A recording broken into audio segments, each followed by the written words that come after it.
I'm going to jump right in and start with an audience participation activity. Nothing difficult. All you have to do is shout out some numbers after you watch this video.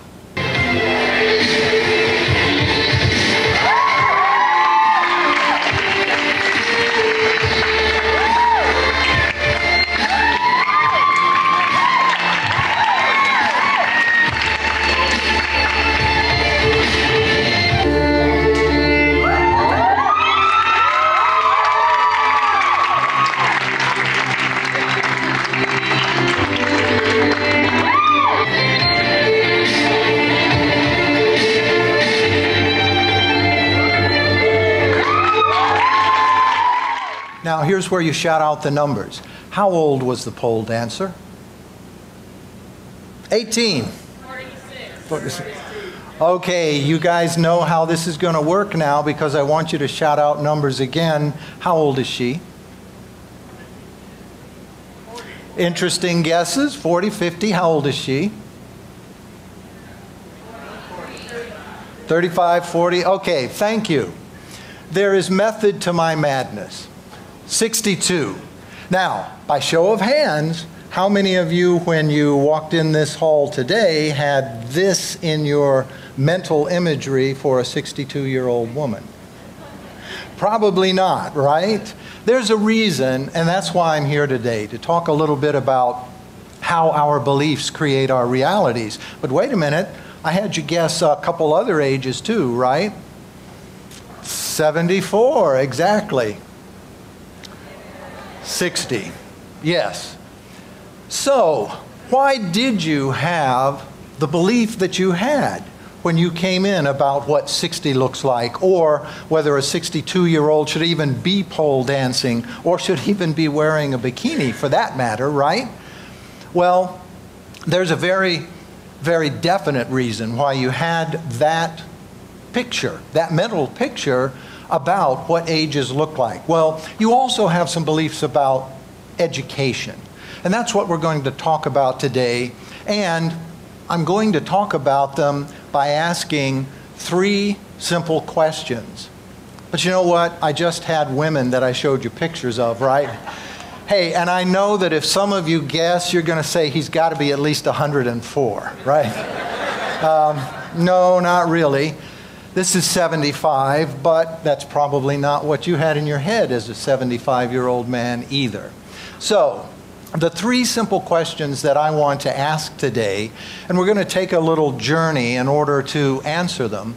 The first one is how. How did you develop the beliefs that you have about aging, about education, about anything? How did you get them? The second question I want to ask, just as important, is what if? And the third question, maybe the most important, is why. So, the place that I want to start on this personal journey in answering these questions is right here. And yeah, you know, you can probably see the family resemblance. This is my mom and dad on their wedding day, December 26, 1951. And as these things progress, young Jeffrey Michael comes into the world. Oh gosh, this is going to be embarrassing, isn't it? That is one big-headed baby, right? But here's the important thing. When you look at that picture, you're probably not thinking that this is a picture of an absolute, unmitigated, fantastically successful downloading machine. And it's not just that baby, it's every baby, and there's a very important reason why. It's because of these things. Brainwave states. What is the electrical activity running across the surface of our brains? And it turns out, here I am at 1 year old trying to figure out the difference between a piece of birthday cake and my hand.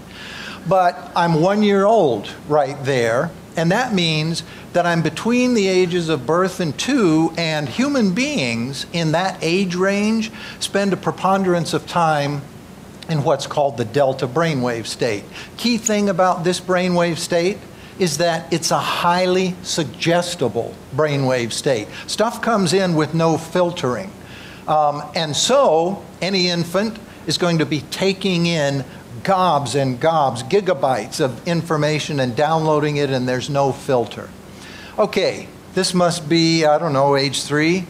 And when infants progress to ages, say, 2 to 6, they're spending a lot of time in what's called the theta brainwave state. And once again, this one is highly suggestible. Not a lot of filtering going on. So you're hearing things told you by parents, by kindergarten teachers, by caregivers, by siblings.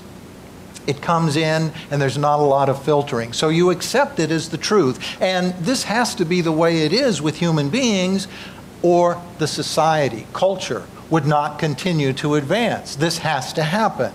Now, I'm not suggesting that 100% of the time that a human being is between birth and age 2 is spent in delta. No, that's definitely not the case. But pediatric EEG studies do show that the vast amount of time correlates with ages.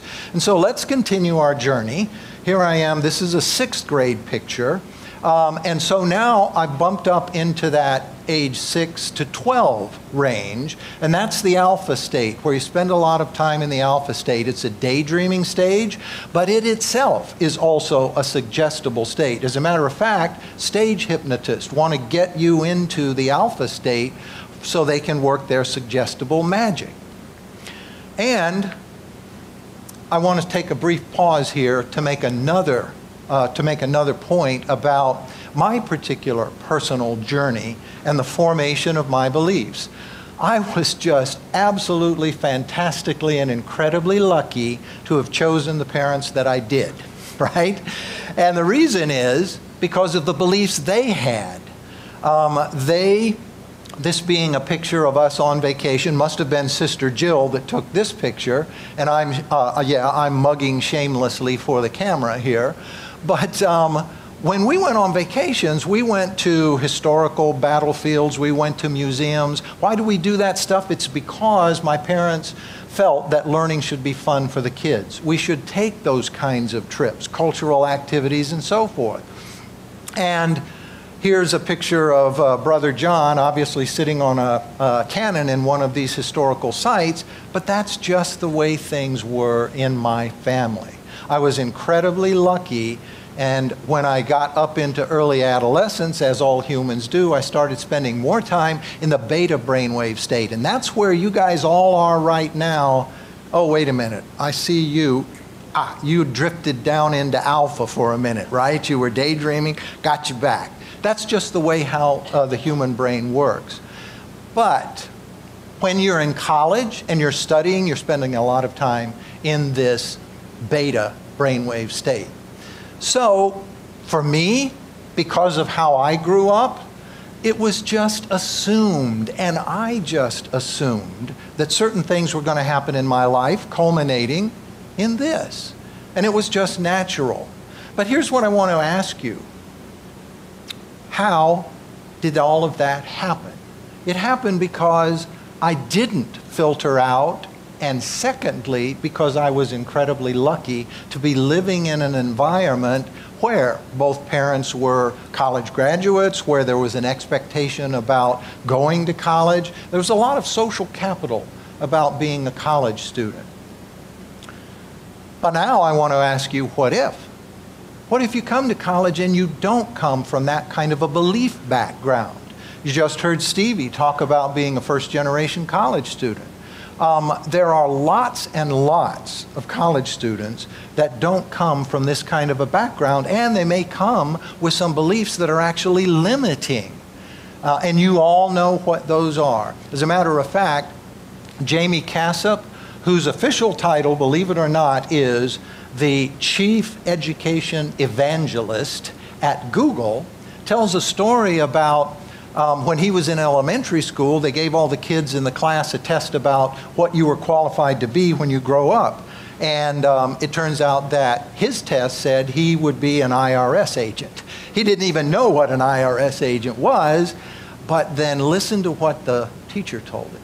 The teacher told him, there's no way you're going to be an IRS agent, but if you work hard and you stay out of trouble, you can get a good city job.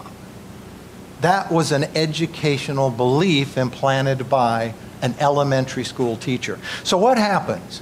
Are people that don't have the kind of blessed background that I come from doomed because they come in with a limiting belief system? And the answer is absolutely not. What if, no matter what their belief system was, when they came to college, it could be changed? Here's where we take a detour from my journey. I have to tell you a little bit about this guy. This is Georgy Lozanov. He taught at the University of Sofia in Bulgaria. This is late 60s, early 70s. He discovered a way to teach so that students learned 2 to 5 times faster than regular classrooms. And why and how did he pull that off? It's because he focused on the beliefs that the students had and that the teachers had when they came into the classroom. And he worked with those beliefs. He himself believed that students have an inner source of resiliency, an inner source of abilities that they may not even consciously be aware of. And I'll never forget hearing Dr. Donald Schuster at Iowa State University at a conference many, many years ago talk about his discovery of Lozanov's method and seeing a film that Lozanov had made. The reason Lozanov made the film was because, remember, this is the Cold War era, the Iron Curtain is still up. The Kremlin hears about what this guy at University of Sofia is doing, making these amazing gains in how fast humans learn. They send a group of bureaucrats down to the University of Sofia to figure out what's going on. And Schuster said, if you ever had any stereotype of what a Cold War Soviet-era bureaucrat looks like, it's these guys. They file in on the morning of the first day, burr haircuts, bad-fitting suits, skinny ties, white socks, scowls on their faces.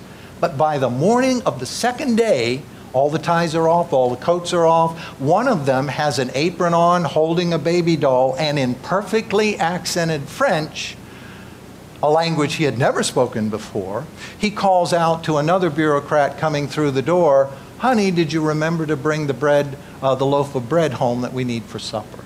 This was in less than 24 hours worth of instruction.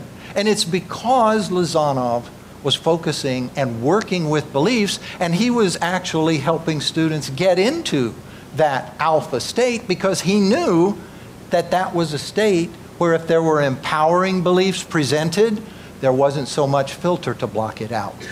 And so Lozanov was very, very influential in a number of ways.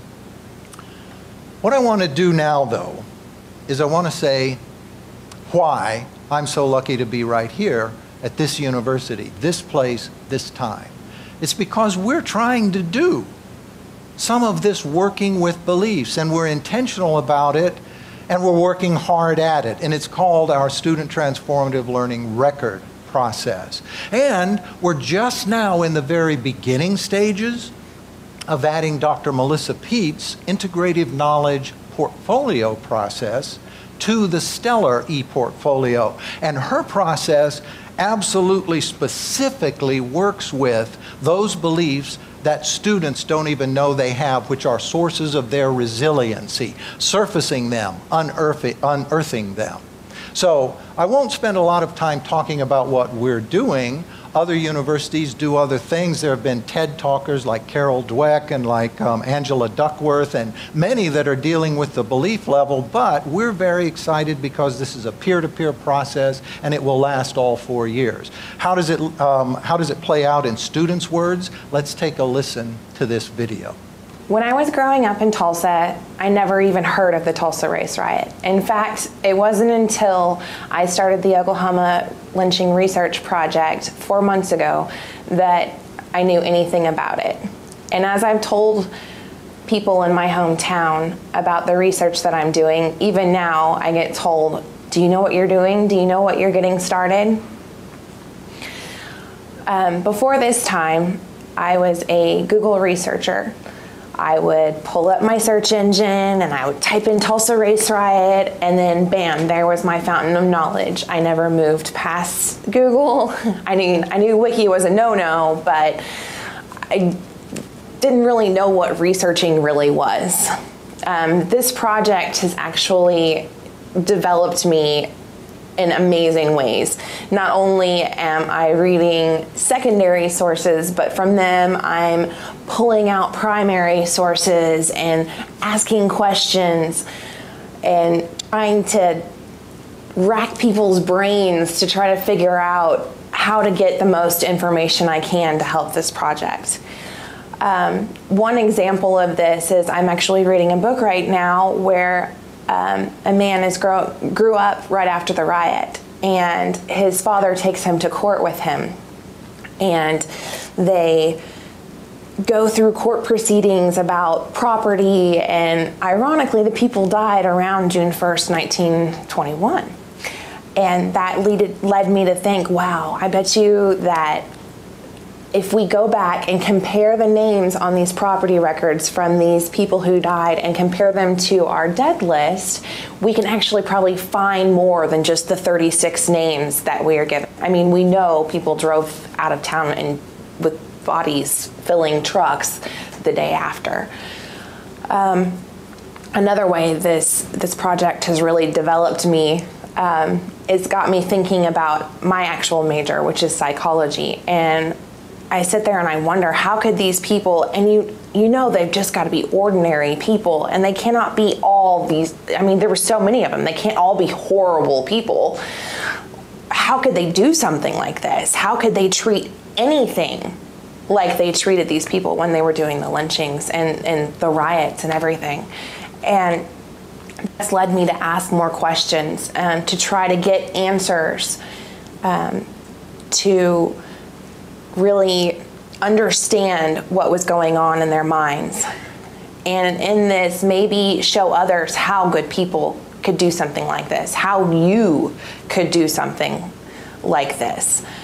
And also, not only that, maybe the people who still have prejudices, how they could maybe see that there is another way. So you heard Ambra Chambers talking about her engagement with a student transformative learning project. It changed her as a researcher. It changed her as a human being. And that is what college, at its heart, is really all about. Sure, we have to get the content, the disciplinary knowledge, and we do that here, but we're also being intentional to work at the belief level. And so that then brings me to my final question, why? And it's a fast and it's a simple answer. Why would we spend the time on this, the money on this, training teachers, training staff? And the answer is because we want to help students learn, to help students prepare after graduation to be the best humans they can be. Thank you.